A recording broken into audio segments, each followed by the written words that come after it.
We operate under the comforting assumption that our daily choices, from what we buy to how we react, are the result of deliberate, self-directed thought.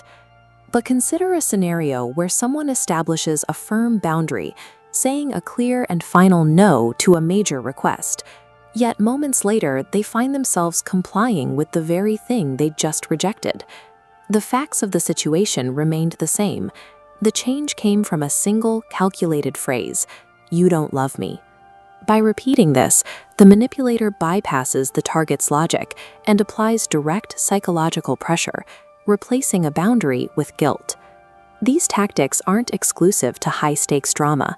Most people are subjected to an invisible architecture of control every day, often without realizing their environment has been engineered to produce a specific result.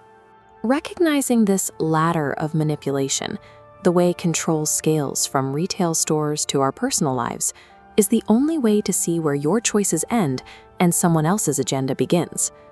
The first level of the ladder is the illusion of choice.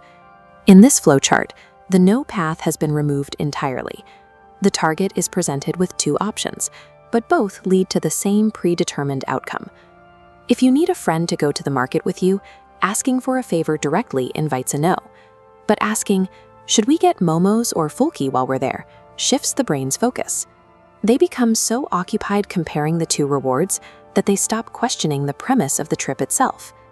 Retailers apply this same logic when a salesperson asks if you prefer a shirt in green or black. By focusing your attention on a color preference, they've already moved you past the decision of whether or not to make a purchase. This scales into corporate marketing with buy two, get one free offers. The consumer feels they are outsmarting the system, while the company guarantees a higher volume of sales for items the customer may not have even needed. This framing allows a target to walk away believing they exercised total free will, while they were actually following a path laid out for them from the start.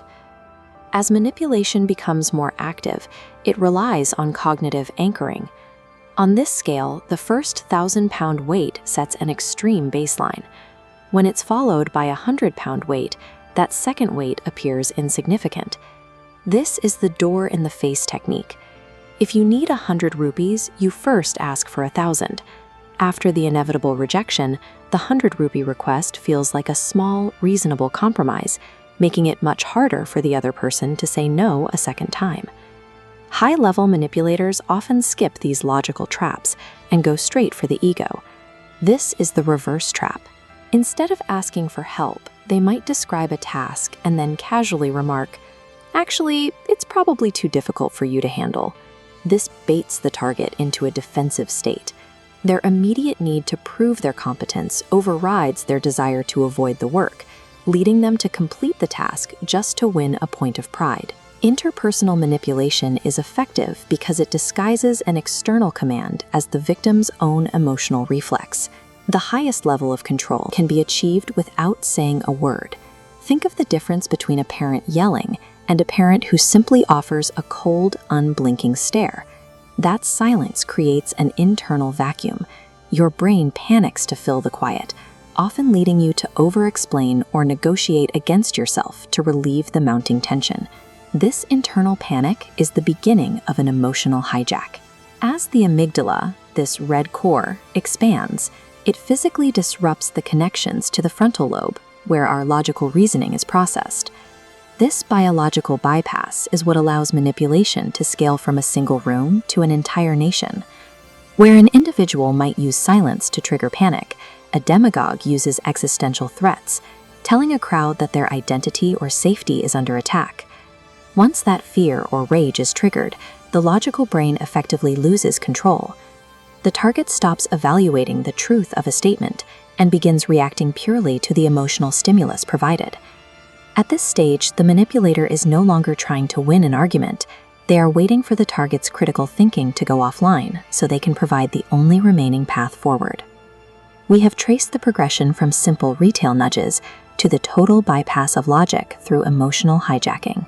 These patterns provide a clear advantage to anyone who knows how to exploit the way our brains are wired to react. You cannot prevent someone from attempting these tactics, but understanding the mechanics of the trap is often enough to neutralize it. Whenever you face a choice that feels too perfectly framed, or you feel a sudden, unexplainable surge of rage, recognize it as a signal. Stop and look for the option that wasn't presented to you. Free will is not about following every instinct you have. It is about identifying the strings being pulled and choosing not to move.